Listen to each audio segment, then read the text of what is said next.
Balimaya Couture ko aw kaw bisimila kunnafoni gafew kɛnɛ kan. Balimaya Couture ka baara ɲɛsinen don kɛrɛnkɛrɛnnenya la an ka ladalafiniw kalali ma.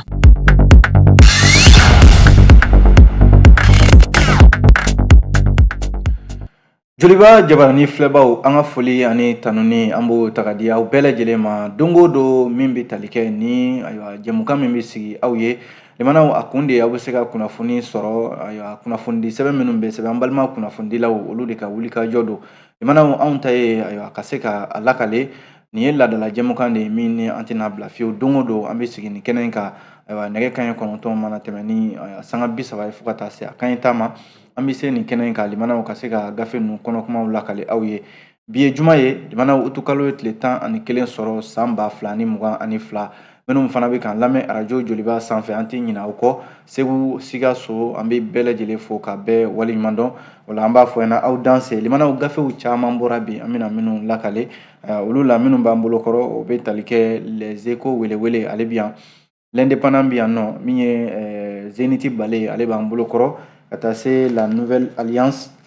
l'actu hebdo les républicains ani l'essor limanaw ni fasidi sɛbɛn ninnu an bɛna ninnu de lakale aw ka faamuya kama o kuma an b'a daminɛ ni fasidi sɛbɛn min n'an kama ko limanaw eko kumana a ko min ye CEDEAO n'o ye farafinna tilebiyanfan jɛrɛjɛkulu min na ayiwa a kalikan de ye ko fo Niger fanga ka segi Mohamed Bazoum ma CEDEAO ayiwa ko a ye ɲɔgɔn ye kɛ kunungo alamisa o kɛra ayiwa min ye Nigeria jamana kɔnɔna la duguba min bɛ yen n'u k'a ma ko Abuja utukalo in tile 10 san 2023 walasa limanaw bɛn kɛra min kan CEDEAO ɲɛmɔgɔw olu ni ɲɔgɔn cɛ o de ye k'a fɔ ko halisa kɛlɛcɛw n'o ye ayiwa ko olu ka wuli ka taa Niger ka taa fanga minɛ jakuya la ayiwa bɛn kɛra o de kan nka bɛn kɛra min kan ko u bɛ ayiwa farafinna keleya tɔnba n'o ye Union africaine ye u b'o makɔnɔ fɔlɔ sabu ayiwa u ye ko in da o ɲɛkɔrɔ CEDEAO jamana ɲɛmɔgɔw ayiwa ko Union africaine ayiwa u b'o makɔnɔ fɔlɔ sabu ale yɛrɛ kun ye tile 10 ani kɔ de di ayiwa min ye Niger ale jamana ma k'a fɔ maa minnu ye fanga dafiri n'o ye ayiwa Général Abdramane Tchani n'a ka cɛdenw ye k'u ka fanga lasegi Mohamed Bazoum ma ani Mohamed Bazoum minɛnen bɛ u bolo ayiwa ka se ka bila cogo min na CEDEAO kɔni y'a ka ɲɔgɔn ye balali ordinaire ye o boloda kunungo olu kɔni wulila ni jaabi min ye limanaw a jala k'a fɔ ko k'u bɛ a ɲini Union africaine fɛ ale ka sɔn fɔlɔ ayiwa laɲini min b'u fɛ n'o de ye ka u ka kɛlɛcɛw n'o ye sɔrɔdasi ninnu ye k'u wuli ayiwa ka taa min ye Niger jamana kɔnɔna la wa k'u bɛ dɛmɛ fana ɲini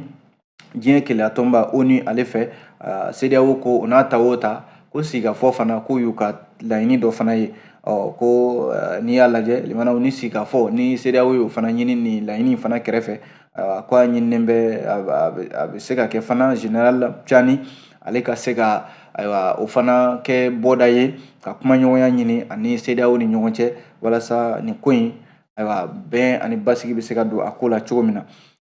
Seydou Fane de ka fasiri don limanaw an ye nin bɔ les échos kɔnɔ nka écho ale ni l'indépendant de bɛ ɲɔgɔn dafa ni kunnafoni na sabu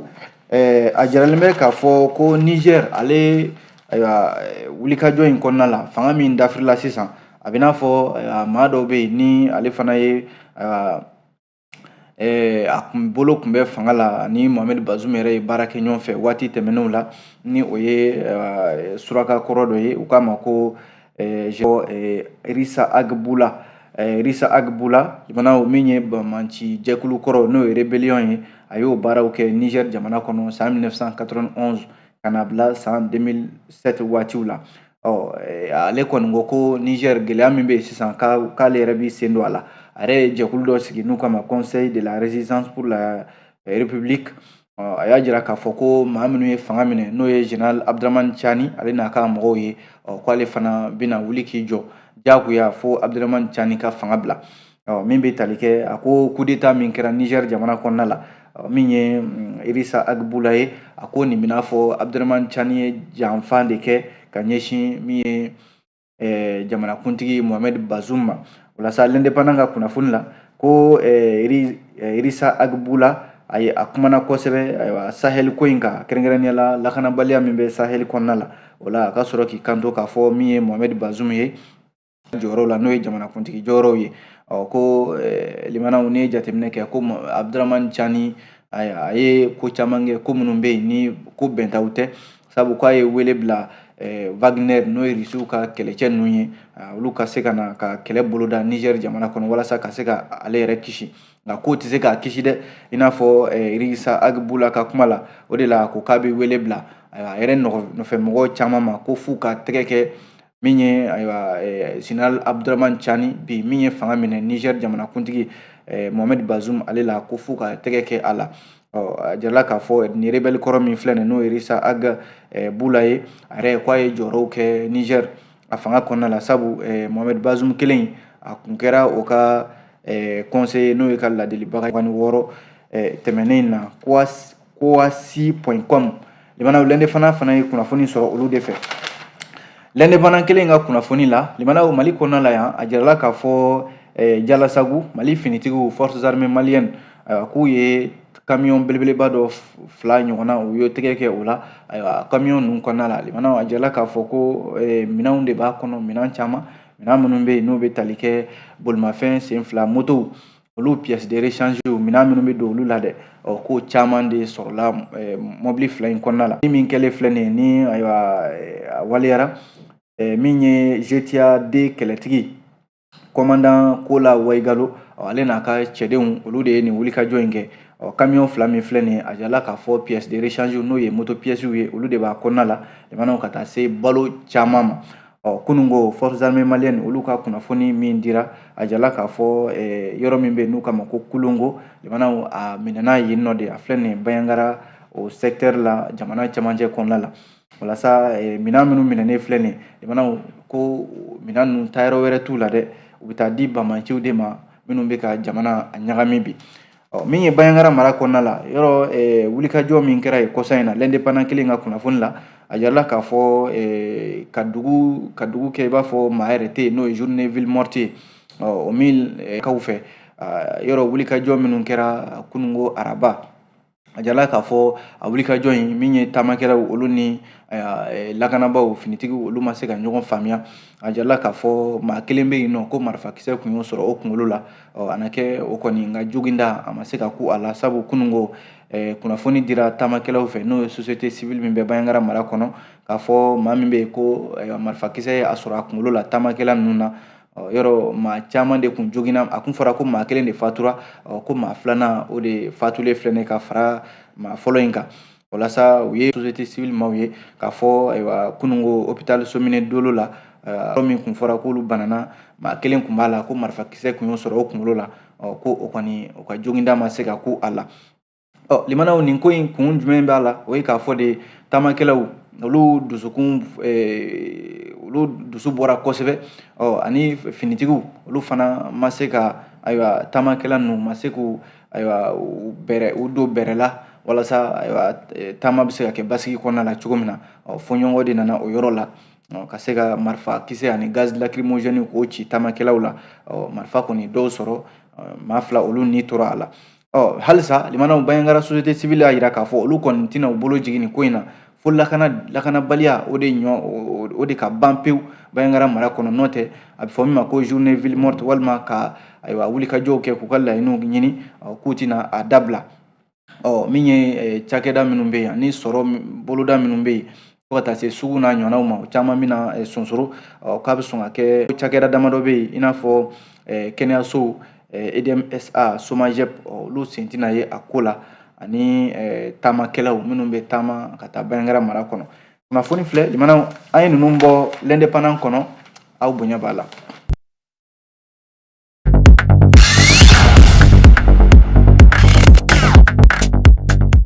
N'an bɔra yen nɔ fasiridi sɛbɛn bɛ yen n'an k'a ma ko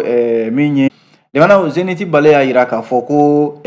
engrais ko kuma de bɛ yan san 2020 ayiwa ko engrais min bɛ yen na ayiwa yɔrɔ gɛlɛya donna engrais ko la san 2020 waatiw la limanaw ko cɛ kelen bɛ yen nin cɛ in tiɲɛna nin kɛn bɛ maa ye maa min bɛ yen na ale de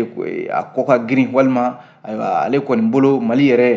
sɛnɛko walima engrais ko bɛɛ lajɛlen ale de ta ye Abdoulaye Zubairu Touré ko nka a tɛna mɛn sɔɔni sariya bɛ sɔn ka tɛgɛ kɛ nin cɛ in na sabu jamana ka kelen ka kɛ jamana maa caman olu ka jɔyɔrɔ minnu bɛ n'o ye DFM jɔyɔrɔ ye waati san laban ninnu na limana ko nka a tɛmɛna yɔrɔ o yɔrɔ a y'a ka kolokojuguya a y'o kɛ o yɔrɔ kofɔlen ninnu na sabu a jarala k'a fɔ Abdulaye Zubairu Ture min filɛ nin ye limana ko maa wɛrɛ tɛ dɛ maa min bɛ yen ni a bɛ baara kɛ ministère de l'agriculture la ko engrais ko min kun ɲagamina san tɛmɛnenw na ko ni cɛ ni ale sen bɔ a la a tɔ bɛ a dɛn ko waati filɛ yɔrɔ min na waati ka gɛlɛn kosɛbɛ engrais ko la Mali kɔnɔna la yan a jarala k'a fɔ cɛ in n'o ye Abdulaye Zubairu Ture ye limana ko a kɔni maa dɔ min ni a sen tɛ ka gɛn ka bɔ ministre so in na n'o ye ministère de l'agriculture ye ko n'i ye jateminɛ kɛ limana Abdulaye Zubairu Ture in campagne san 2020 waatiw la yɔrɔ ko Mali y'a yɛrɛ sɔrɔ engrais ko ko sanw nana dada ɲɔgɔn kan limana k'a kɛ yɛrɛ engrais yɛrɛ tɛ se ka sɔrɔ ka di sɛnɛkɛlaw ma i b'a sɔrɔ sugubulon minnu bɛ di n'o ye marchéw ye marché des engrais limana i b'a sɔrɔ ni Abdulaye Zubairu Ture in ale b'a kɛ a sago de ye a ka d'ale ye cogo min na a bɛ kɛ ten nɔ de Ala ma hinɛna Ibrahim Boubacar Keita ka waati la Abdulaye Zubairu Ture in limana fɛn fɛn ye sɛbɛnw ye n'o ye marché public sɛbɛnw ye i b'a sɔrɔ a bɛ i sen tereke o kan walima a fɔ min ma ko appel à manifestation d'intérêt n'o de ye maa min bɛ fɛ ka na engrais san k'a di sɛnɛkɛlaw ma yɔrɔ jamana ni bɛ baara kɛ ɲɔgɔn fɛ o sɛbɛn minnu bɛ di i b'a sɔrɔ dɔw yɛrɛ bɛ yen k'a b'o feere sefa wari 500 ko n'i ye jateminɛ kɛ fournisseur minnu bɛ yen n'olu bɛ engrais di Zenith Bale ka fɔ la ko dɔw bɛ yen olu sɔnna a ta ma ko i n'a fɔ nka dɔw bɛ yen nɔ olu kɔni ma sɔn i n'a fɔ éléphant vert DPA GDCM KOD Madcom Planète Distribution o n'a ɲɔgɔnna caman olu ma sɔn ka don a fɛ jɛjugu in na nka o n'a ta o ta limana ko dɔw bɛ yen nɔ minnu bɛ yen n'olu dɔnnen don engrais yɛrɛ ka engrais caman ta ka na n'a ye jamana kɔnɔ k'a di sɛnɛkɛlaw ma olu la Ɲumani SA Somadeco Toguna Sogefer DPA a n'a ɲɔgɔnna caman ko olu kɔni sɔnna ka don a fɛ jɛjugu in na limana nka n'i ye jateminɛ kɛ min ye Abdulaye Zubairu Ture ye a jarala k'a fɔ o y'a sɔrɔ ale la nka o fana ma sɔn ka don a fɛ jɛjugu la sabu o k'a ma ko a bɛ ka baara o baara kɛ nin baara ninnu sariya tɛ wa a bɛ ka dɔ fisaya dɔ ye min ka d'a ye a bɛ k'o kɛ ale tɛ don a fɛ jɛjugu in na limana nka ko n'i ye ayiwa maa o maa ye k'i bolomada ka kojugu boloda i b'a sɔrɔ a tigi kɔ de ka ɲi a waati la premier ministre kɔrɔ Bubu Sise a na kɛ o de kun kɛmɛ ka Zubairu Ture in ka i jɔ a kɔfɛ k'a kɔlɔsi ani ministre min bɛ yen n'o ye Baba Mulaye Hadara limana Baba Mulaye Hadara ni cɛ fila Bubu Sise ni Baba Mulaye Hadara olu de kun bɛ ka min ye Abdulaye Zubairu Ture ka ayiwa a kɔnɔna la n'i ye jateminɛ kɛ sɛnɛkɛlaw ani minnu bɛ engrais donni ka na n'a ye olu caman bɛ yen nɔ minnu ni a jarala k'a fɔ limana kojugu mana kɛ cogo o cogo nkalon mana mɛn limana tiɲɛ bɛ tigɛ k'a la don kelen olu hali n'a sɔrɔla u bɛ siran ɲɛ sabu ko a ko ni olu kumana k'a ka dossier b'olu bolo u ma wari minnu da kɛnɛ kan nka u n'a ta o ta dɔw kɔni bɛ ka wuli halisa k'u ka wari ɲini a fɛ u ka juru minnu b'a la limana a jarala k'a fɔ an bɛ waati min na ko sisan min ye Abdulaye Zubairu Ture ye appel d'offre fɛn fɛn bɛ yen nɔ n'o dira fournisseur ma opérateur économique ninnu ma caman bɛ o sirannen don ka nin kuma in yɛrɛ fɔ nka ko min bɛ tali kɛ Abdulaye Zubairu Ture ni DFM don a jarala k'a fɔ a ye jɔyɔrɔ fɛn fɛn kɛ limana kolokojuguya a y'o de kɛ wa o jalaki de binna a kan limana an bɛ waati min na ko sisan min ye kunnafoni sɛbɛn Zenith Bale ye yɔrɔ olu ye kunnafoni mɛn olu ye a wele nɛgɛjuru sira fɛ a ma telefɔni ta olu tilala ka bataki ci a ma a m'o fana jaabi nka kɔfɛ k'a tilala ka olu ma tɔɔrɔlaw de ye wa ko ayiwa fɛn fɛn ka d'u ye u k'a sɛbɛn kuma caman min bɛ tali kɛ Zenith Bale ma o y'a jira k'a fɔ ko k'a ka yafa olu ma olu ka baara de ye ka kunnafoni ɲuman n'olu ye kunnafoni min mɛn ka jɛlen sɛgɛsɛgɛ sabu kunnafoni di yɛrɛ baara de b'o laɲini ka kunnafoni ɲuman ɲini k'a fara ɲɔgɔn kan k'a di jamanadenw ma ko a ye olu jaabi nin cogoya de la ko fɛn fɛn ka di olu ye olu ka t'o sɛbɛn a mana kɛ cogo o cogo limana Ture n'o de ye Abdulaye Zubairu Ture ye ayiwa ni waati in na jamana kɔnɔna la Mali kura ko kuma min bɛ sen na yɔrɔ foyi tɛ yen maa min bɛ yen k'a bɛ foroba nafolo ta o kɛ man di dɛ limanaw a mana kɛ cogo o cogo ayiwa diɲɛlatigɛ mana kɛ cogo o cogo limanaw i mana jama k'a fɔ nin tɛ se ka kɛ n na nka hadamadenya yɛrɛ i k'a dɔn k'a fɔ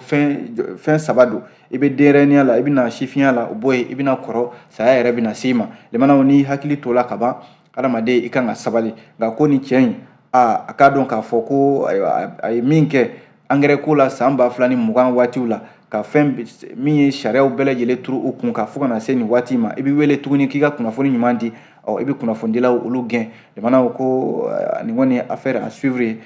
ko sɔɔni yɛrɛ a tɛna mɛn nin cɛ ye a nɔ bɛ sɔn ka minɛ n'o ye Abdulaye Zubairu Ture ye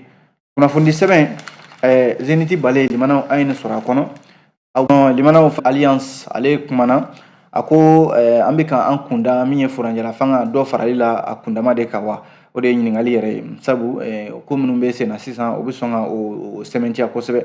o la sa colonel Abdoulaye Maïga ministre min bɛ an ka mara cɛmabɔli kɔnɔ administration territoriale et de la décentralisation ani gouvernement ka kuma lasela don ministre d'État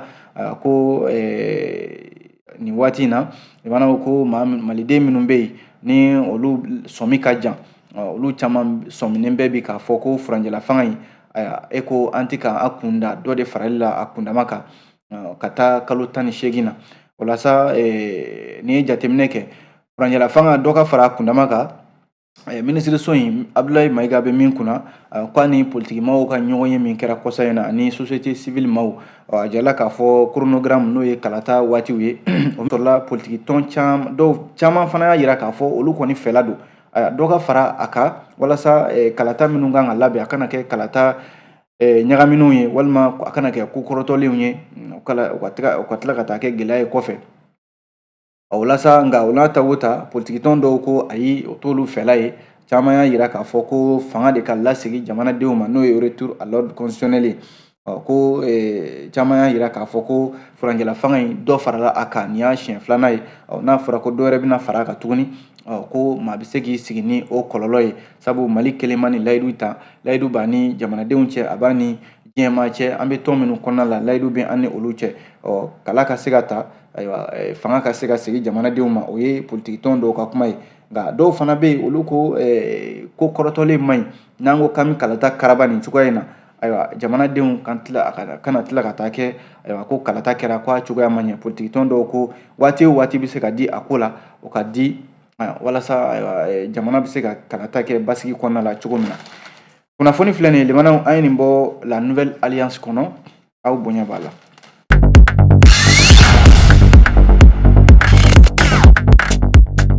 N bɔra yen nɔ limanaw fasiridi sɛbɛn min bɛ yen n'an k'a ma ko l'actu hebdo ko carte biométrique ko a bɛ lahala jumɛn na bi limanaw carte d'identité biométrique CEDEAO yɔrɔ Mali kun ye nin dilali daminɛ n'i ye jateminɛ walasa an ka kɛɲɛ ni CEDEAO jamana tɔw ye a jala k'a fɔ Mali ye nin baara in a daminɛ carte d'identité biométrique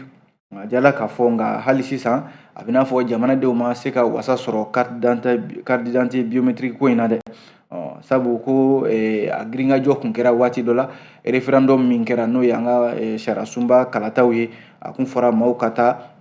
min ye nin bugunatigɛ sɛbɛn ye a ɲini nka limanaw ko gɛlɛya nana don a la kɔfɛ dɔw yɛrɛ y'a jira k'a fɔ ko société min bɛ ka ni société in y'a ka minɛnw bɛɛ lajɛlen cɛ ka taa o ye dɔw ka kuma ye dɔw fana y'a jira k'a fɔ ko nafolo min bɛ yen nafoloba min bɔra ka don nin ko in na limanaw nin y'o bɛɛ de taatɔ ye ji la nin cogoya la wa nin ɲininkali ninnu mana kɛ a jaabi bɛ sɔrɔ yɔrɔ jumɛn o de ye k'a fɔ limanaw bi in na min ye carte d'identité biométrique kabi référendum tɛmɛna fo ka n'a bila bi la carte d'identité biométrique limanaw a dili yɛrɛ k'a sumayalen don n'i taara an ka commissariat ninnu kɔnɔna la a bɛ di yɔrɔ min na i b'a sɔrɔ maaw yɛrɛ tɛ k'a k'u kunna ko ye walima n'i taara yɔrɔ o yɔrɔ bɛ yen ko carte d'identité biométrique in bɛ di yen nɔ limanaw ko wulikajɔ kuma caman kun kɛra a dili kɛrɛfɛ k'o kun ye référendum ko de ye n'i ye jateminɛ kɛ limanaw ni bugunatigɛ sɛbɛn min filɛ nin yalima fɛn de don min ni nafa yɛrɛ b'a la bilen jamanadenw ma wa ka sababu kɛ a bɛ ka taa taabolo min kan n'a sɔrɔla an bɛ k'an kɛ ni CEDEAO sariyaw de ye carte d'identité biométrique limanaw n'a kɔni sɔrɔla a bɛ kɛ sababu de ye ayiwa taa ni ka segin u ka nɔgɔya CEDEAO jamanaw ni ɲɔgɔn cɛ nka an bɛ don min na i ko bi limanaw ko carte d'identité biométrique ko in a kuma fɔra yɔrɔ min na ko a ma da ye sabu carte d'identité biométrique in maaw tɛ k'a k'u kunna ko ye bilen kalataw dun limanaw k'olu bɛ k'u sɛnsɛn ka na an ka jamana kɔnɔ a dun fɔra k'a fɔ kalata sɛbɛn don a b'o jɔyɔrɔw fa Aissata Traoré ale de ka fasiri don limanaw an ye nin bɔ l'actu hebdo aw bonya b'a la.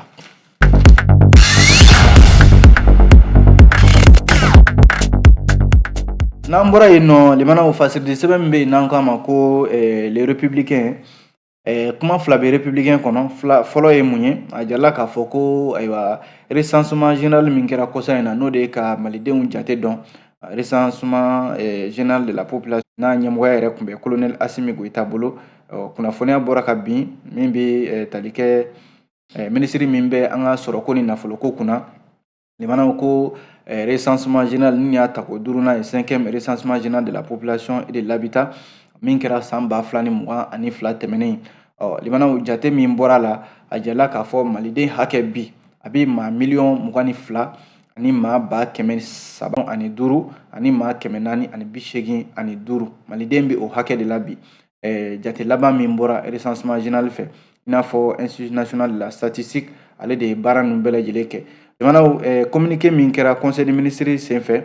a jarala k'a fɔ recensement général de la population et de l'habitat min kɛra juin kalo tile 10 ka taa kuncɛ décembre kalo tile 31 san 2022 tɛmɛnen institut national de la statistique ale fɛ ko maa minnu ye a baara kɛ agent la maa 34 ani maa 100 ani maa 55 limanaw a jarala k'a fɔ nafolo hakɛ min donna a ko la miliyari 11 ani murumuru 1 o de donna a ko da fɛ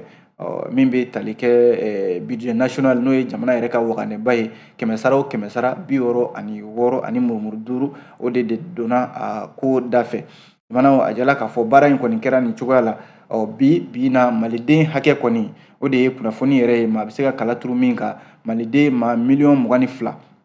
ani maa 395 ani maa 485 o de bɛ Mali kɔnɔ nin waati in na limanaw républicain ka kunnafoni tɔ kelen na a ko Mali y'a ka visa n'o ye bugunatigɛ sɛbɛn min b'a to i bɛna Mali kɔnɔna la yan ko Mali fana y'o tigɛ fɔlɔ Faransi ka denw na minnu bɛ Mali kɔnɔna la yan nɔ minnu bɛ kɛrɛnkɛrɛnnenya la minnu yɛrɛ bɛ fɛ ka na taama la Mali kɔnɔ yan communiqué in bɔra ministre des affaires étrangères et de la coopération internationale an ka minisiriso min bɛ an ka jamana ni jamana wɛrɛw cɛ kuɲɛ kunna yɔrɔ kunnafoni a nana kun min na o de filɛ nin ye i n'a fɔ communiqué b'a jira cogo min na ko ayiwa Mali minisiriso min bɛ an ka jamana ni jamana wɛrɛw cɛ kuɲɛ kunna ale balala kunnafoni dɔ la bɔlɔlɔw sanfɛla la k'a fɔ ko Faransi ye Mali bila yɔrɔ la n'u k'a ma ko zone rouge n'o de ye k'a fɔ ko Mali sigi gɛlɛya bɛ a kɔnɔna la bi kosɛbɛ k'a sababu kɛ bamaciya walew ye ko ani fana Mali ni a kɛrɛfɛ jamanaw bɛnba tɛ u ni ɲɔgɔn cɛ n'o ye tension régionale ye a jarala k'a fɔ républicain kɔnɔna la o kunnafoni min dira Mali a balala olu la kosɛbɛ ko n'o don bɛɛ ka se ka i ka hakilila ta i yɛrɛ bolo Mali jamana fana ko a ka visa min n'o bɛ di faransigadenw ma n'u bɛna Mali kɔnɔ limanaw ni a kunnafoni dira centre de visa et centre d'appel la n'u k'a ma ko Capago ko Mali fana y'a ka visa dili jɔ fɔlɔ yanni ɲɛ bɛ sɔrɔ ko la kunnafoni filɛ limanaw an ye ninnu bɔ le républicain kɔnɔ aw bonya b'a la.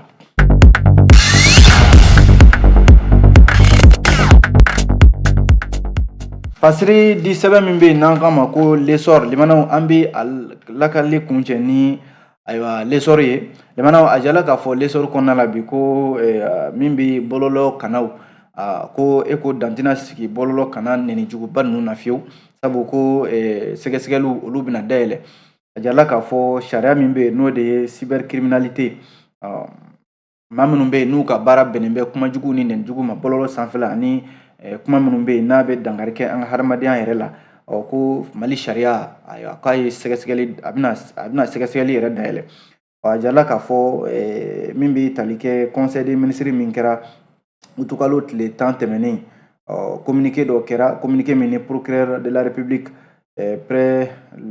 le pôle national de lutte contre la cybercriminalité k'a bɛ jamanadenw ladɔnniya limanaw k'a fɔ ko a bɛ waati damadɔ bɔ sisan min ye kuma kolonw ye nɛni jugu ayiwa i b'o de mɛn bɔlɔlɔw sanfɛla la ko u bɛ jamanadenw ladɔnniya procureur ka ɲɛfɔli la procureur min ni ale ka baara de bɛnnen bɛ cybercriminalité a kɛlɛli ma ko k'a fɔ maa o maa bɛ yen limanaw ko e tɛgɛ tara k'a fɔ de ko i bɛ kuma jugu walima nɛni jugu la bɔlɔlɔ sanfɛla la ayiwa sariya bɛ a ko la dɛ limanaw ni a bɛna wuli k'i jɔ sabu a jirala k'a fɔ min bɛ tali kɛ a kosɛbɛ ko sariya bɛna wuli k'i jɔ ni e kɔni tɛgɛ tara la limanaw i na minɛ k'i bila sariya ɲɛma conseil des ministres min kɛra k'a ye projet de texte dɔ de ta min ye pôle national de lutte contre la cybercriminalité près de la cour d'appel de Bamako a jirala k'a fɔ ko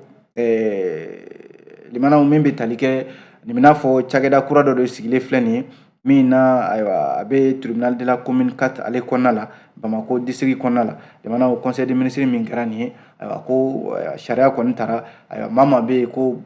bɔlɔlɔ sanfɛla la e ka baara bɛnnen bɛ nɛni jugu kuma jugu ma ayiwa sariya bɛ yen min bɛ se ka i ɲangi dɛ e kɔni t'a bila yan limanaw lesɔr an ye nin sɔrɔ a kɔnɔna la ni ala sɔnna sini n k'a fɔ dɔgɔkun wɛrɛ an na ɲɔgɔn sɔrɔ yan an b'aw fo dantɛ foli min na a k'an bɛn diɲɛ waati wɛrɛ.